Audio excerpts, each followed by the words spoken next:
This is an Alpha Blue tutorial. How to Alpha Blue, Part 3. This is Venger Satanis. What's up? So, yes, Alpha Blue. Just going through character creation. In Part 1, I just talked about the very basics. And then in Part 2, I also talked about the basics, the essentials. So let's get more into other stuff. Going beyond the basics, the essentials, getting into something a little more out there. Okay, so let's say you want to play an alien character. So you're going to roll one time on either the scoundrel or the respectable career table. So I'm going to roll here. On the scoundrel table, I rolled a 5. So that is a con man. Okay. And now we're going to go to alien life form. Okay, we're going to roll a D30. Okay, that's a 27. 27 gives us human-like, but with exaggerated features, or mutated. And then the size. 10. Okay. That's a 9. So as big as the elephant. And, right, human-like. So the size is just, so it's large, very large. Much bigger than human size. An example isn't coming to mind of an alien in movies or TV, like a popular culture sort of things. Maybe like Jabba the Hutt, you know, bigger like that. And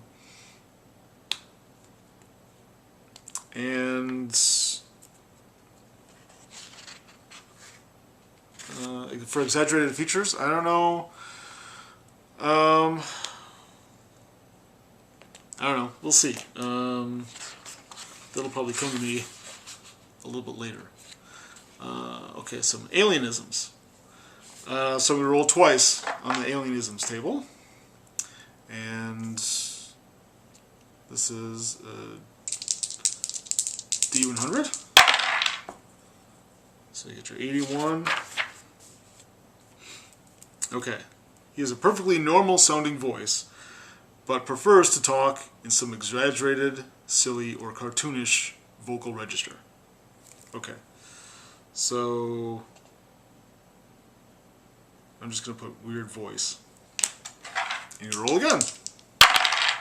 If I was just playing a human hybrid, I'd only roll once on the alienisms table. But since this is a full-blown alien, I'm going to roll twice. This is a 98. A voracious reader, and always carries one or more books with him, just in case there's some downtime for reading. Okay.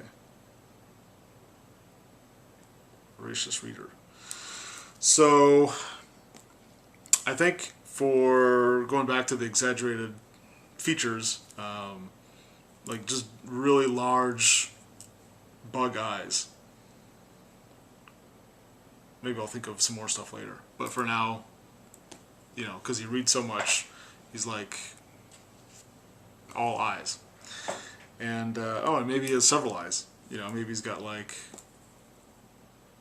5 of them or something like that. And let's go fashion of the future. Okay, D4. There we go. So He wears a leisure suit of some sort, like sexy space pajamas, basically. And oh, hang on. How many colors? 3 colors. Okay, we got 17. Magenta. Sky blue. And sea glass. So these are, this is rooted in the 70s, the 1970s. Kind of sees the future, or sci-fi, space opera, from a 70s kind of lens. So these are kind of 70s colors. And what is the fabric that my outfit is made out of? It's a 4 corduroy. Makes sense? And accompanied by, this is a little special extra touch that my space pajamas have. Fringe. Nice. This is my weapon of choice, as before in the last video. It's just a matter of color, really. All damage is the same. 15. Okay, laser nunchucks and throwing stars. Okay, and throwing stars. So I'm just writing it on a little piece of paper right here. There is an official Alpha Blue character sheet right here. And there's a brand new one that's going in the latest source book, Universal Exploits, which will be out very soon, maybe 2 weeks from now, September. Let's see. As long as we're here, what else? He'll be a male. And okay, sexual fantasy and fetish. It's another D30. Usually, if someone rolls something that they really do not like or do not want to role play, you know, I let them re-roll or make something up. Amputees is his fetish. That's great. So he's a devotee of females with, you know, 1 or more limbs or whatnot, cut off, I guess. And which part of a woman do you like best? Why not? We're here. Might as well. 2, the butt. He's a butt man. And let's roll for a name, because I'm on the spot and I don't have a name that's come to mind. Exaggerated. Okay. Exaggerated is his name. So being a con man, basically anything that a con man would know or be able to do, he'd get an advantage on. So he'd roll 3d6, and then you take the highest of whatever was rolled, and then that number is determined by, let me just give you an example. So let's say you're trying to trick someone into doing something you want. So you got 3 dice here. Okay, you got a 1, a 4, and a 5. So instead of adding these together, we're just going to take the highest of whatever's rolled, a 5. 5 is an ordinary success. If it had been a 6, then it would have been a critical success. If very rare, but let's say all of the dice have been a 1, so the highest would be a 1, which would be a critical failure. 2, if there's 2 1s and a 2, where's the 2? Would be an ordinary failure. And then a 3 would be mostly failure, and then a 4 would be mostly success. So those variations kind of give you some leeway, and let the Space Dungeon Master interpret attempted actions as he will. Since I got a 5 in my initial roll, he succeeds in convincing someone that his eyes are the windows to his soul. And maybe his soul is greater because they're bigger.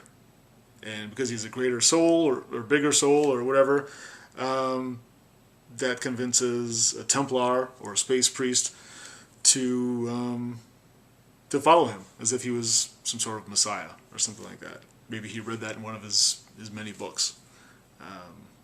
You know, so you just kind of make stuff up and pretend and use your imagination and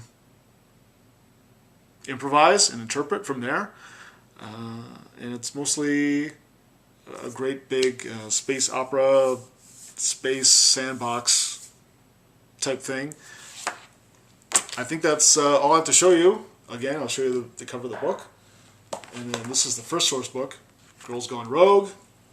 It's got a few other rules, some great tables. One of my favorites is a ship-to-ship combat table. And then, as I mentioned, the second source book, Universal Exploits, is coming out very soon. And that's got even more random tables and adventure seeds and just more campaign setting, things like that. A lot of great stuff. So that's it. If you have any questions, let me know. Maybe you'll play sometime.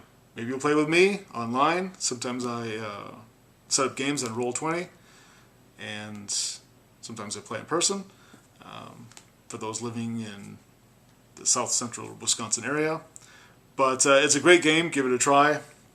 Don't let the sleaze or the sex or any other factor, any other one factor, prevent you from at least trying it or giving it a chance. You know, push at some of those boundaries. Sometimes they push back. Sometimes you break through to the other side, and that's where the space gold is. Okay.